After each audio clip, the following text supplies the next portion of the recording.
What's up, guys? It is the one, the only Fatal Onion here. How are you guys doing today? I hope you're all having a groovy good day, because I'm bringing you a 24-hour live stream survival guide. That is right, the man himself who has survived multiple 24-hour live streams going to be giving you some tips. Whether you're broadcasting the stream yourself or you're planning on watching somebody else do the 24-hour live stream, hopefully these tips can assist you. So let's begin with the first one, and it is very important that you get your rest. Make sure you get at least 6 hours of sleep prior to a 24-hour live stream, because you're going to be awake for a long time and you don't want to be going into this thing on 3 hours of sleep. It's possible, but it's going to be a complete drag. So get your rest. And on top of that, make sure you're not awake for too long before you start your stream. So for example, don't wake up at like 10 a.m. and then start your stream at 4 p.m. because that's 6 hours of wasted energy right there. Try to stay up later the night before, so that way you sleep into maybe 1 o'clock, 12:30, and then start your stream at like 2 o'clock. That way you're getting the most of your energy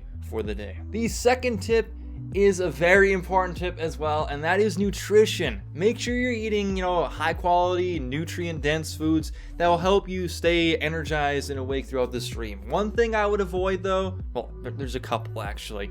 Avoid big meals. You don't want to be eating a huge monstrous steak for a 24-hour live streaming, because that's kind of gonna slow you down a little bit. Or even a lot of carbonated foods such as like spaghetti, that's gonna make you feel pretty raunchy. So try to avoid high carb foods and just any large meal. Try to avoid. Have it broken up into little dishes and all that. That way it'll make it a lot nicer on your digestive system and make you not feel all clunky. As well as new foods. Don't eat anything that you would normally not eat, which this can kind of be taken in two ways. Maybe you have a special for your stream where you're eating just random gross food. Maybe that's a different scenario, but try to avoid just off-the-wall foods that you never ate before, because that might affect you and how you feel, and it may not be a very pleasant experience for yourself. A while ago, for one of my first 24-hour live streams, I ate nachos. Yeah, that didn't settle very well, and I never really ate nachos recently prior to that, so it was not nice. No. And another thing to avoid is caffeinated beverages, energy drinks, stuff like that. Try to avoid high sugared caffeinated beverages, at least for the beginning of the stream. Maybe in the later hours when you're getting to like hour 20, 21, 22, then incorporate some of these beverages. But for the most part, I would just consume water or something that is not going to give you that sugar crash or anything like that. The third tip is moving around. Make sure you're having set breaks scheduled throughout the 24-hour live stream where you can get up, you can stand up, walk around, stretch the legs out, do anything to get a little bit of blood flow in your legs, because you're going to be sitting for a long time and that is going to hurt when you stand up. You're not going to have any blood in your legs, and it's also very dangerous because you can get like blood clot? Yeah, you don't want a blood clot. No sir, that's going to kill you. So stand up, move your legs around. You can add reminders on your stream elements, streams and all that. Whatever software you use, there should be a reminder option that you can use to kind of, hey, give you a reminder to stand up and move your legs. Or you could also get a stand-up desk, which is what I use. Very nice. I used it in my last 24-hour live stream, and it was very beneficial. So the press of a button, I can stand up, play games for a little bit. The press of a button, I can sit back down.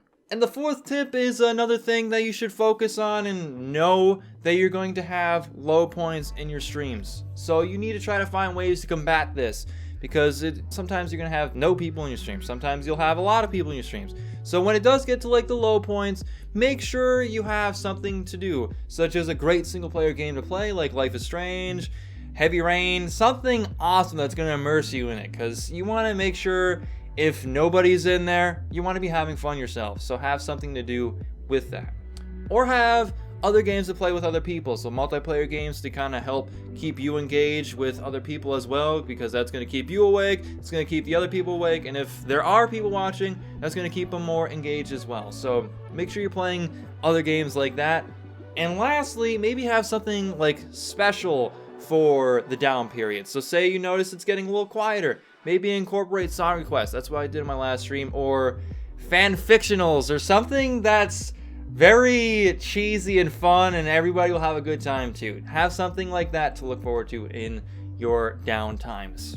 And a couple of other tips that aren't necessarily too important but would be very beneficial to you to include for your stream is spreading the word. Make sure you're kind of getting the word out there ahead of time. So don't just randomly say tomorrow you're having a 24-hour live stream. Try to plan it out a few weeks in advance so that way people know, and maybe you can share it on other platforms and social medias so other people, newer people, can come on in and support you throughout this crazy stream. The other tip is make sure everything works out beforehand. Make sure you have all of your technical difficulties situated before. So whether you're trying to add a 24-hour live stream timer to your stream, try to do that before you actually start the broadcast, because I have done this many times where I have technical difficulties before the stream starts, and it's something you don't want to be dealing with for a 24-hour live stream. So make sure you have all of your things set up and ready to go beforehand. And the third tip to end the bonus tips is try to have a planned schedule for the stream.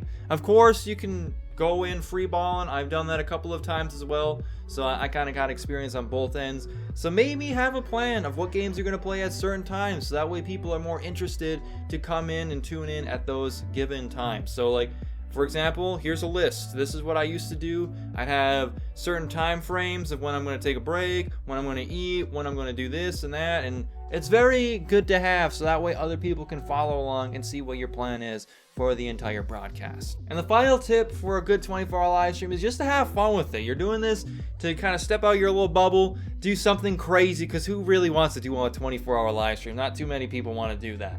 But hey, you are one of those few individuals that are going to do it, and it's going to be a good time. There's a lot of awesome people that you'll have along the way to help make it a very enjoyable experience, and seriously, it is quite an awesome thing to be a part of, especially if you got other people doing it with you. Shout out to Kai, the two-time 24-hour live stream survivalist. Seriously, it's a lot of fun. So fellas, I hope you enjoyed this video. I wish you the best of luck on your 24-hour live stream. Hopefully the survival guide was beneficial to you. If you got any other tips that you'd like to include, leave a comment down below, because I'd be happy to see some of your tips for a great 24-hour live stream. But fellas, thank you all so very much for watching.